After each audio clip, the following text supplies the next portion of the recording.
La famille Sortez s'est mélangée. Il dit que les opposants disent demain le 9 là, et la marche là, c'est qu'ils vont montrer là. Famille, écoutez jusqu'à la fin. Et je dépose. Cette fois-ci là, c'est Jessie qui a pris la parole. Famille, écoutez vous-même jusqu'à la fin. C'est fort, hein? Les livres même que nos enfants étudient, même les livres même là, vous relevez des fautes dedans, même c'est pas possible. Vous voyez même encore la façon, la vie de la population. Ça n'a rien à voir. Ok? Donc, c'est pour ça qu'il y a le trop, c'est trop. Nous avons marre. La Côte d'Ivoire, le pays que nos pères ont mis à un rang pas possible, c'est pas ceux-là qui vont venir détruire. Et surtout par la rancœur, par la haine d'un seul personnage. Le monsieur, peut-être que son papa était un éleveur de bœuf à Dembokro. Ils ont contracté sa grossesse, il est né à Dembokro 7 peut-être. Après, il a eu une frustration par rapport à la qualité de vie des Ivoiriens. Il a voulu toujours être Ivoirien. Et il s'est dit, bon, je vais aller à l'école, je vais devenir un bandit, et puis je vais venir faire du banditisme pour braquer ce peuple-là. Et il a réussi à faire son truc. Il a fait ça parce que je ne peux pas comprendre comment quelqu'un peut détester un peuple comme ça. Ce monsieur déteste les Ivoiriens. Non seulement les Ivoiriens ne l'aiment pas, mais ses amis burkinabés aussi ne l'aiment pas. Parce que quand vous voyez le visage de ce monsieur, vous voyez très bien que c'est un monsieur qui est burkinabé. Mais les burkinabés ne l'aiment pas. Bon, un homme anglais, même, vous l'avez déjà vu, vous l'avez entendu parler anglais. Le gars dit donc qu'il a étudié aux États-Unis, mais anglais même, il ne comprend même pas. Ce monsieur même, quand il est en interview, même on parle un peu anglais, c'est comme s'il veut gifler le journaliste qui lui a posé une question en anglais. Parce qu'il ne peut même pas parler anglais. Bon, le monsieur ne parle pas moré. Il ne parle pas anglais. Ici va nous tuer. Ce monsieur, mais oui, moi je n'ai jamais vu ce monsieur, tu viens comme ça, on a envie de parler un peu anglais. Moi je n'ai jamais vu Alassane parler anglais. Je ne l'ai jamais vu. Donc le monsieur dit, il a étudié en Pennsylvanie. On dit, nous ce que nous on sait dans son Pennsylvanie, on sait qu'il était chauffeur de taxi. Chauffeur de taxi seulement, on sait cela. Mais on ne sait pas qu'est-ce qu'il a fait dans sa vie pour être bombardé de chauffeurs de taxi, pour se retrouver fonctionnaire international là-bas. Là. On ne sait pas. Pour qu'un matin comme ça, ils viennent nous emmerder, comme ils nous emmerdent là. Vous comprenez? Donc ce monsieur, on sait qu'il était chauffeur de taxi aux États-Unis. Mais on sait aussi qu'en France ici, là, Malien peut faire 20 ans, 30 ans en France. Il ne comprend pas français. Il y en a nos amis maliens ici. Français, il ne comprend pas. Donc ça veut dire que le monsieur, même anglais, même il ne comprend pas. Mais comme il a réussi à être gouverneur même de la BCAO, on ne sait pas. C'est lui seul qui sait. Voilà pourquoi, comme il a réussi à être président de la Côte d'Ivoire, quand on voit en tout cas toutes ces pratiques, on commence à comprendre comment il a réussi à être président de la Côte d'Ivoire. Et comment il a réussi à être gouverneur et puis tous ces trucs-là. Dans le faux et dans le faux. Et c'est pour ça que j'aime le réveil de Tidjane Thiam ces 2 temps. Parce que Tidjane Thiam, on le prenait pour un jeune sage, mais on voit qu'il tape aussi, il cogne. Et Tidjane Thiam dit beaucoup de choses. Moi, en tout cas, vous n'allez pas me comparer, moi. Les gens pensaient que c'était le même profil. Parce qu'il travaille dans l'argent. Tidjane Thiam, lui et moi, n'est pas la même chose. Moi, mon salaire, là, quand mon salaire est multiplié par 20 par rapport à son salaire. Vous comprenez? Donc, les amis, soyons sereins. Nous avons un leader, un guide que nous suivons. Ce monsieur aime la Côte d'Ivoire. Il nous l'a démontré. Il a eu des attaques. On a tout fait. Mais ce monsieur tient encore sur les pieds. Et lui-même, il a dit, c'est son dernier combat. C'est son dernier combat en 2025. Là. Et nous, là, nous soutenons son combat. On n'est pas RHDP, on n'est pas la SANIS, on n'a rien à foutre de tout ça. Voilà. Chacun a son camp. Vous allez voir papa, nous sommes dans notre papa. Vous comprenez? Nous soutenons notre leader, le président Laurent Gbagbo, ainsi que tous les autres leaders qui sont là derrière. Et nous allons voir ce que front commun là, où ça va nous amener. C'est ça qui est la réalité. Demain, les amis, demain là. Oui, maman, t'inquiète même pas. Demain là, on va chanter nos chansons là. C'est comme un. On va aller chanter, on va aller danser. On va aller montrer que nous là, malgré que vous mettez l'oppression sur nous, nous les Ivoiriens, vous ne pourrez jamais arracher nos joies de vivre. La Côte d'Ivoire n'est pas, les Ivoiriens ne sont pas des putschistes, les Ivoiriens ne sont pas des égorgeurs, les Ivoiriens ne sont pas ce que vous imaginez. Nous là, nous c'est la joie et c'est le travail. Et nous allons aller le démontrer demain. Vous allez voir les enfants, les gens vont sortir dans les rues avec les enfants. Vous n'allez pas voir tout ce que vous imaginez. Ça sera tellement chic que vous-même, vous allez prendre vos boubous là pour venir rentrer dedans, pour venir danser aussi. Vous avez compris? Parce que ça vous fait mal.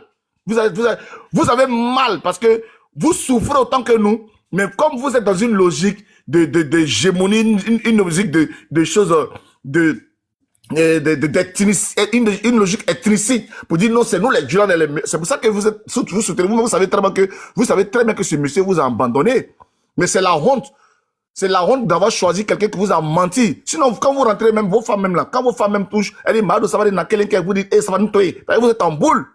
Tu manges cola matin, midi, soir, tu manges cola. Tu penses à comment on a cassé ta maison, comment on a cassé tes boutiques, comment on a cassé tes trucs. Mais comme on dit, ça fait de Djoula. Et puis, l'imam aussi est là. Eh, Madou, Ididja. Tu attrapes ton cœur. Tu es en boule, mais tu attrapes ton cœur parce qu'il y a bouche de l'imam. Mais l'imam là, tu oublies que lui, il touche son salaire à la fin du mois. Ton chef traditionnel qui te donne courage là, lui, il touche salaire, mais toi, tu souffres. Mais restez dans ça. Il n'y a plus d'affaire de cause de Djoula ou de quoi que ce soit parce que la vie chère là, c'est nous tous qui subissons ça. C'est dans les Djoula. Quand tu vas à la maternité et puis ta femme, tu sais que tu vois qu'elle va accoucher à voix basse et puis le gars dit non, on n'a qu'à aller voir les faire césarienne. Toi, tu vois que tu dois donner 300 000 pour qu'on fasse césarienne. On ne regarde pas si tu es Djoula ou pas. C'est nous tous qui subissons tout ça là. Mais quand on voit eux les trains de vie, les grosses voitures qu'ils ont tout ça là, nous tous sommes tous en Côte d'Ivoire et puis on regarde ça. Toi, tu es toujours sur ta mobilette là même là. Avant de démarrer là, tu vas pousser ça d'abord 2 km avant que ça démarre. Il y a beaucoup de poussière dessus. Normal, toi, tu ne vends pas non Mougou, donc tu ne peux pas. Faut laisser ça là, mon fils, faut les laisser. Voilà. Mais Nina, il faut bloquer les moutons qui sont en bas en train de nous dire des choses qui nous énervent en plus là. Non, laisse Maman ça. Didier. Il maîtrise la Razak est là. Donc, Oui, ce maman, t'inquiète pas, je vais le Maman, bloquer. t'inquiète pas, J'étais juste 2 secondes pour faire quelque chose, mais je suis là, je vais le bloquer tout de suite. vous comprenez? Moi, je veux voir la mosquée que Alassane Ouattara a construite au nord. Là. Montrez-moi la photo. En 15 ans de mandat, là, montrez-moi la mosquée qu'il a fait pour dire je remercie la. Oufoué Boigny, là, il a fait basilique comme ça à William Sokoro pour dire aux catholiques voilà. Mosquée là, je veux voir. Je veux voir la mosquée qu'il a fait au nord là pour dire au jour d'aujourd'hui là, bon voilà la mosquée qu'il a fait pour remercier mes frères musulmans. Tu vas jamais voir ça quelque part. La mosquée qui est au plateau, même que c'est Bédier qui l'a fait. Depuis l'arrivée au pouvoir là, il a fait mosquée pour vous donner. Il a fait quoi pour vous donner? Qu'est-ce qu'il a fait même pour remercier même les gens du nord? Un truc même qu'il a fait. Tous les jours il a assigné.